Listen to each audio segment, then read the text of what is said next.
പല ന്യൂസിലും ചില കാര്യങ്ങൾ ഇപ്പോൾ പുറത്തേക്ക് വന്നുകൊണ്ടിരിക്കുകയാണ്. ഉമ്മൻചാണ്ടിയെ കുടുക്കിയതുപോലെ തന്നെ ഒരു പെണ്ണ് ഉൾപ്പെട്ട് നടപ്പുണ്ട്. ഇന്ന് ഈ രാമൻമാവൂട്ടം കിടന്ന് അനുഭവിക്കുന്നത് നമ്മൾ കണ്ടതാണ്.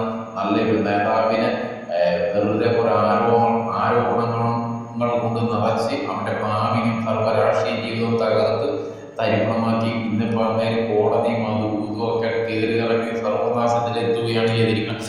അതേപോലെ തന്നെ ഇനി കേരളത്തിൽ ഇങ്ങനത്തെ ഒരു നാശം ഉണ്ടാകാതിരിക്കാൻ വേണ്ടി എല്ലാവരും തന്നെ നിങ്ങൾ പ്രവർത്തകരെ നിങ്ങൾ കരുതലോടെ ഇരുന്നില്ലെങ്കിൽ ഇത് ഉമ്മൻചാണ്ടിക്ക് സംഭവിച്ചതുപോലെ തന്നെ നമ്മുടെ നേതാവിന് ചിലപ്പോൾ ഇത് സംഭവിച്ചേക്കാം. ചില നമ്മുടെ മന്ത്രിമാർ ഇത് സംഭവിച്ചേക്കാം. നിങ്ങളെ കൊണ്ട് കുരുക്കും പിന്നെ കോടതിയും ഇതുമൊക്കെ ആയിട്ട് നമ്മൾ സത്യസന്ധത തെളിയിപ്പിച്ച് വരുമ്പോഴത്തേക്ക് നിങ്ങളുടെ ഭാവി തന്നെ ഇല്ലാതെയായി പോകും.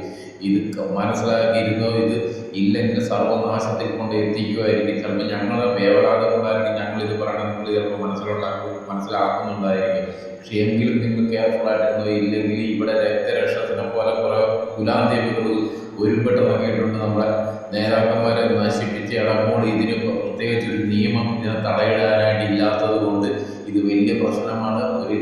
ഒരു സംസ്ഥാനത്തിൻ്റെ ഭരണഘടനയാണ് ഇറങ്ങിയിട്ട് ഒരു സ്ത്രീ നശിപ്പിക്കണമെന്ന് ഓർത്തോണം. ഇത് നമ്മുടെ ഭരണഘടനയ്ക്ക് ഒന്നും ചെയ്യാൻ പറ്റണില്ല എന്നുള്ളതാണ് എനിക്കറിയത്തില്ല. നിയമവശങ്ങളെല്ലാം നമുക്കറിയത്തില്ല. ഞാൻ അന്വേഷിച്ചാൽ അറിയാൻ പറ്റുന്നുണ്ട്. ഇങ്ങനെയുള്ളവരെ ഏതറ്റം വരെയും പോയിട്ട് സുപ്രീം കോടതി പോയിട്ടാണെങ്കിൽ ഇവരെ ആതപ്പതിപ്പിച്ച് കളയണമെന്ന് വെച്ചാൽ ഇതിനെ തീർത്ത് കളയണം. ഇല്ലെങ്കിൽ നാളെ വരുന്ന വഴി കാണിച്ചു കൊടുക്കുന്ന ഈ രാഷ്ട്രീയ ഭാവി തന്നെ ഇല്ലാതെ ആയി പോകുന്ന ഒരു സിസ്റ്റത്തിലേക്ക് ഒരു പെണ്ണുരുപ്പെട്ട് കിടന്ന് കളിച്ചു കഴിഞ്ഞിട്ടുണ്ടെങ്കിൽ അതിനെ ഒന്നും ചെയ്യാൻ പറ്റില്ല. കാരണം നിയമങ്ങൾ അവർക്ക് ഒത്തിരി അനുകൂലമായി നിൽക്കുന്നത് കൊണ്ട് അവർ ഇപ്പോൾ അതിനോടുകൂടി നിന്നുകൊണ്ട് ആ നിയമം ദുർവിനിയോഗം നടത്തുകയാണ്. പിന്നെ അത് തെളിയിപ്പിച്ച് വരേണ്ടത് നമ്മൾ സത്യസന്ധത കാണിച്ചു വരുമ്പോഴത്തേക്ക് നിന്റെ ആയുസ് തീർന്നിരിക്കും.